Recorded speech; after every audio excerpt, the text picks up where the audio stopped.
Hello friends, welcome back.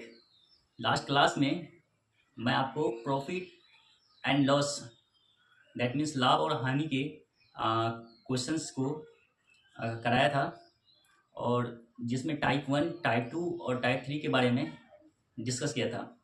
आज जो है हम एक नए टाइप फोर को लेकर के आए हैं, और इस टाइप को सबसे पहले हम बाय ऑप्शंस बताएंगे और इनके बेसिक भी बताएंगे। तो बाय ऑप्शंस इसको सॉल्व करेंगे।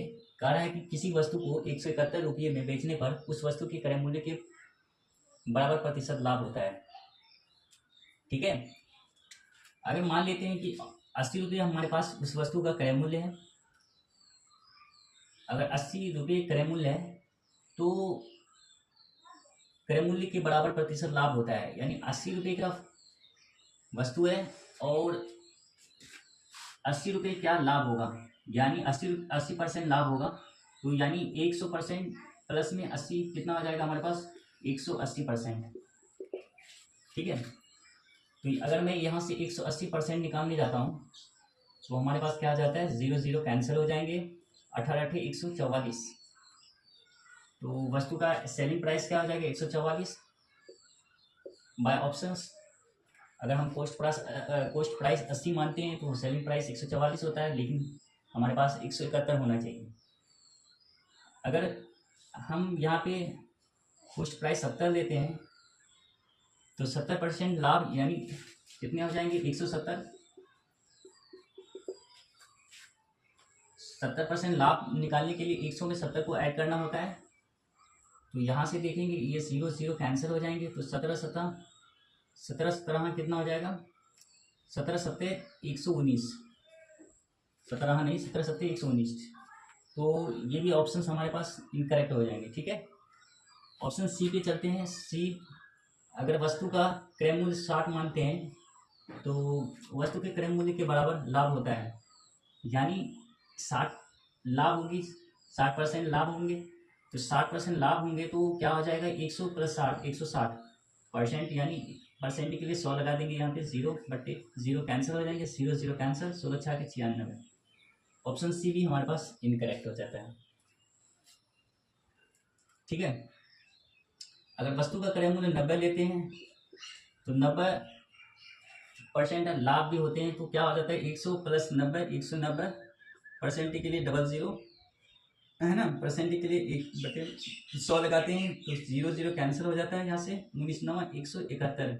ऑप्शन हमारे पास डी करेक्ट हो जाता है। ठीक है, तो इसको जो है बेसिक से बात करते हैं, इसका बेसिक बात करते हैं। तो यदि मान लेते कि माना कि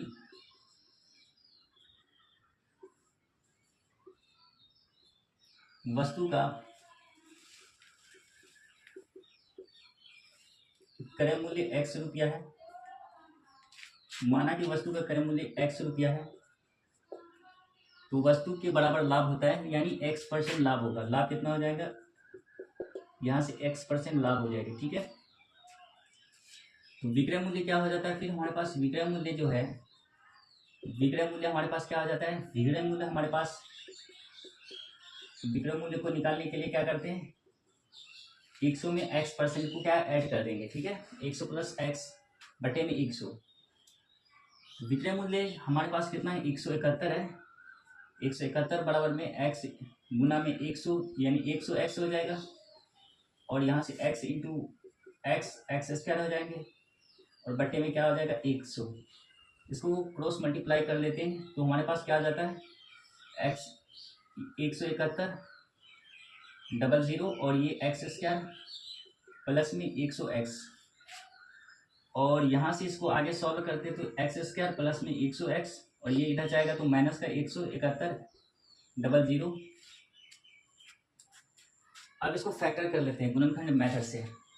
x अगर कॉमन लेते हैं तो x प्लस में क्या आ जाता है हमारे पास, कॉमन अभी तो नहीं लेंगे, इसको फैक्टराइज 4 टर्म्स में इसे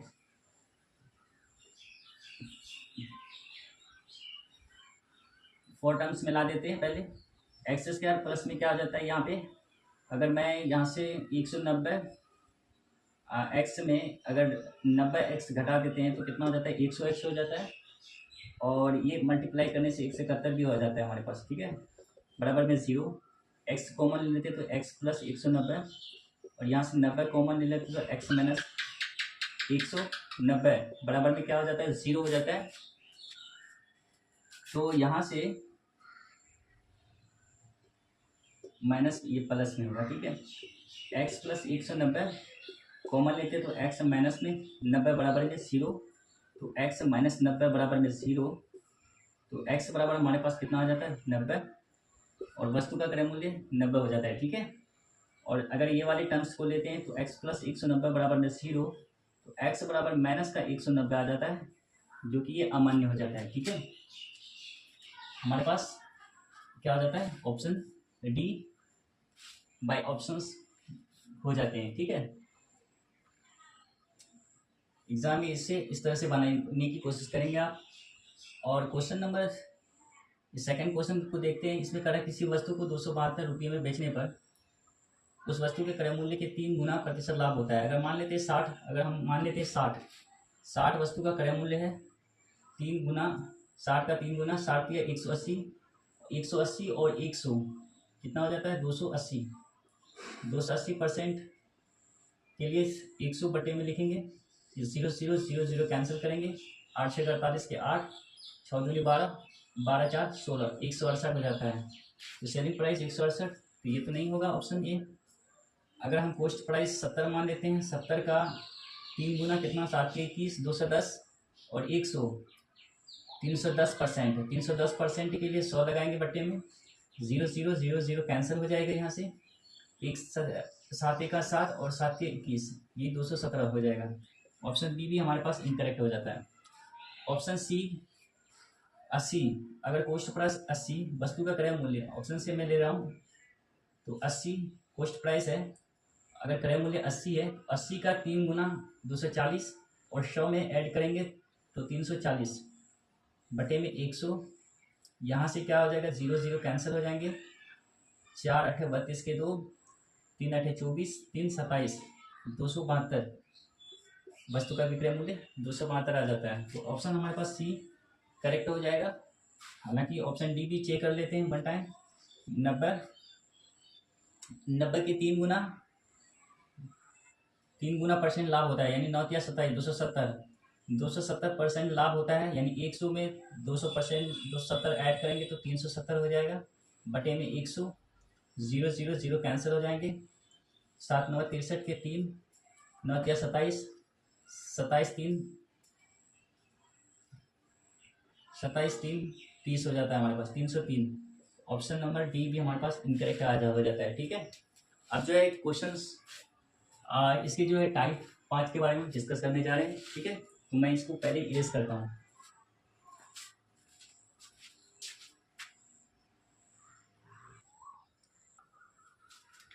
चलिए हम टाइप 5 के बारे में बात करेंगे। टाइप 5 में जो है कह रहा है कि किसी वस्तु को एक निश्चित मूल्य पर बेचा जाता है, यदि उस मूल्य की 4/5 भाग पर बेची जाए तो 10% हानि होती है। तो बताओ उस वस्तु को निश्चित मूल्य पर बेचने पर कितने प्रतिशत लाभ होगा। देखिए अगर हम इसका बेसिक बात करेंगे तो वस्तु का अगर मान लेते कि माना कि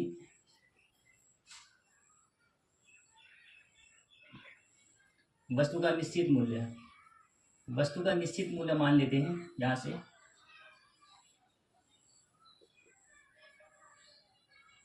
वस्तु का निश्चित मूल्य जो है 4/5 है ना, तो 500 मानना बेहतर होगा, 500 मान लेते हैं, ठीक है। निश्चित मूल्य अगर मान लेते हैं कि 500 रुपया है, तो कहता है यदि उस मूल्य के 4/5 भाग पर बेची जाए, 500 का 4/5 कितना होता है, 4/5 हो जाता है हमारे पास 400, ठीक है। 500 का 4/5 के भाग जो होते हैं वो 400 हो जाते हैं। तो यदि उस मूल्य की 4/5 भाग पर बेची जाए तो 10% हानि होती है। कितने प्रतिशत हानि होती है, 10% हानि होती है। 100 का चीज में 10% की हानि यानी 90, कितने हो जाएंगे, 90। अब देखिए अगर मान लेते हैं कि वस्तु का कॉस्ट प्राइस 100 है, तो क्या कर रहा है कि 10% की हानि होती है। 400 का वस्तु है, 10% हानि, तो वस्तु का कोस्ट, रियल कोस्ट प्राइस क्या हो जाएगा हमारे पास, 100 से मल्टीप्लाई करेंगे। तो 100 से मल्टीप्लाई करेंगे तो हमारे पास क्या हो जाता है, हमारे पास यहाँ से 0 कैंसिल हो जाएंगे और ये हो जाएगा 4000 बटे में 9। 4000 बटे में 9 ये हमारे पास क्या हो जाता है, वस्तु का जो है कोस्ट प्राइस हो जाता है। ठीक है, कोस्ट प्राइस, यहाँ से मैं लिख देता हूँ कोस्ट प्राइस। तो बताइए कोस्ट प्राइस अगर 4000 बटे 9 ये हमारे पास कोस्ट प्राइस है, तो लाभ क्या हो जाएगा, यहाँ से प्रॉफिट परसेंट क्या हो जाएगा, प्रॉफिट क्या हो जाएगा, तो प्रॉफिट हो जाएगा हमारे पास, लाभ हमारे पास हो जाएगा 500 की वस्तु है, अगर मैं 4000 बटे 9 में खरीदता हूँ तो लाभ कितना का हो जाएगा, यहाँ से लाभ हो जाएगा 4500, एलसीएम लेंगे तो 4500 माइनस में 4000 बटे में क्या हो जाएगा 9, यानी 500 बटे 9। तो हमें क्या फाइंड आउट करना है, हमें फाइंड आउट करना है इसका लाभ प्रतिशत, है ना। तो उस वस्तु को निश्चित मूल्य पर बेचने पर कितने प्रतिशत लाभ होगा, तो निश्चित मूल्य पर बेचने पर कितने प्रतिशत लाभ होगा। तो अब लाभ परसेंट हमें फाइंड आउट करना है। तो लाभ परसेंट, लाभ बराबर क्या होता है, लाभ प्रतिशत बराबर लाभ बटे में क्या होता है, क्रय मूल्य, क्रय मूल्य गुना 100। तो लाभ 5500 बटे में 9 और क्रय मूल्य क्या है हमारे पास, कोस्ट प्राइस जो हमारे निकाले थे वो हमारे पास 4000 बटे में 9 और परसेंट के लिए 100 से मल्टीप्लाई करेंगे। तो यहाँ से ये हमारे पास कैंसिल हो जाएंगे, 9 कैंसिल हो जाएंगे और ये 2 0 और ये 2 0 कैंसिल, 5 8 40, तो 100 बटे 8, 100 बटे 8 यानी कितना, 100 को 8 से भाग देंगे तो 8 1 8, 8 2 16, पॉइंट 8 5 40, यानी हमारे पास कितना 12.5% है, 12.5% ऑप्शन बी हो जाता है। ठीक है, 12.5% जो है लाभ होगा। ठीक है ना, ये बेसिक जो है इसको बेसिक से बताया हमने। तो एग्जाम में आपको इस तरह से नहीं करना है, एग्जाम में शॉर्ट में करना है। किस तरह से शॉर्ट में करेंगे, देखिए यहाँ से 4/5 है, 500 वस्तु का क्रय मूल्य मान लेना है और निश्चित मूल्य 500 मान लेते हैं। 500 का 4/5 कितना हो जाता है, 500 का 4/5 हमारे पास 400 हो जाता है और 400 हो जाता है, 10% हानि होती है। तो यहाँ से इसका कोस्ट प्राइस निकल करके आ जाएगा कितना हमारे पास, 4000 बटे में 4000 बटे में 9। ठीक है, कोस्ट प्राइस आ जाता है। तो अब 4000 बटे 9, अब हमारे पास लाभ कितना आ जाता है, यहाँ से लाभ निकालना चाहेंगे ना, 9 5 45, 9 5 45, 500 में 4000 बटे 9 घटाएंगे तो लाभ निकल जाएगा। 9 5 4500 में 4000 घटेगा तो 500 बटे में कितना आ जाएगा, बटे में 9 और कितने पे निकालना है, कोस्ट प्राइस। कोस्ट प्राइस 4000 बटे में 9, यहाँ से गुना 100 कर देंगे तो हमारे पास कितना आ जाएगा, 12 से ही 1/2% निकल जाएगा। ठीक है, इसको इस तरह से बनाएंगे, इतने लंबे में नहीं जाना है। अब देखिए इस वाले सवाल को किस तरह से बनाएंगे। किसी वस्तु को एक निश्चित मूल्य पर बेची गई है, यदि उस निश्चित मूल्य के 66 सही 2/3 भाग पर बेची जाए तो 20% हानि होती है। 66 सही 2/3, 66 सही 2/3 का मतलब क्या होता है, 66 सही 2/3 का मतलब होता है 200/3 और परसेंट के लिए नीचे में 0, यानी हमारे पास क्या 2/3 आ जाता है। 66 सही 2/3 का मतलब क्या होता है, फ्रैक्शन में अगर हम बात करेंगे तो 2/3 आ जाता है। तो यहाँ से मैं इसको लिखता हूँ 2/3, कितना 2/3। ठीक है, इसको मैं 2/3 लिखता हूँ, यानी 2/3 यानी 300 का वस्तु है, 300 का वस्तु है।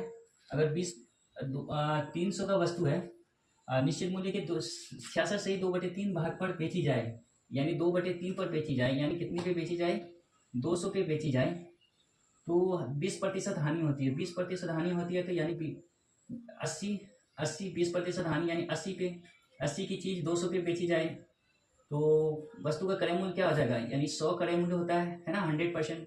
तो यहाँ से कैंसिल कर देंगे तो 0 0 कैंसिल हो जाएगा और यहाँ से फिर आगे 2 चौके 8, 2 पंचे 10, 4 पंचे 20, तो हमारे पास कितना आ जाता है 250। वस्तु कितने के हो जाते हैं 250 हानि होती है। तो उसे निश्चित मूल्य पर बेची जाए तो कितने प्रतिशत लाभ होगा, निश्चित मूल्य पर बेची जाए तो कितने की हानि होती है, रियल में हानि यहाँ से 50 की होती है, ठीक है। तो 50 की रियल में हानि होती है। 300 की वस्तु है तो 250 अगर 2/3 भाग पर बेची जाए यानी 200 पे बेची जाए तो वस्तु का क्रय मूल्य क्या आ जाता है हमारे पास 250 हो जाता है। तो यहाँ से कह रहा है कि हानि कितनी के 50 की हानि होती है। 50 की हानि किस पर होती है? रियल में पोस्ट प्राइस क्या है वस्तु के 250। रियल में कॉस्ट प्राइस कितना है 250। तो 250 और परसेंट के लिए गुना में 100 लगाएंगे यहाँ से तो क्या हो जाएगा 0 0 कैंसिल हो जाएगा। 25 दूनी 50 यानी हमारे पास कितना हो जाता है 20%। कितना हो जाता है 20% है। तो कितने प्रतिशत लाभ होगा निश्चित मूल्य पर बेचा जाए तो 20% लाभ होगा, ठीक है। कितने के लाभ होंगे 20% के लाभ होंगे। ओके फ्रेंड्स, यहीं तक रहने देते हैं और नेक्स्ट क्लास में टाइप 6 के बारे में बात करेंगे। Thank you so much watching for this class.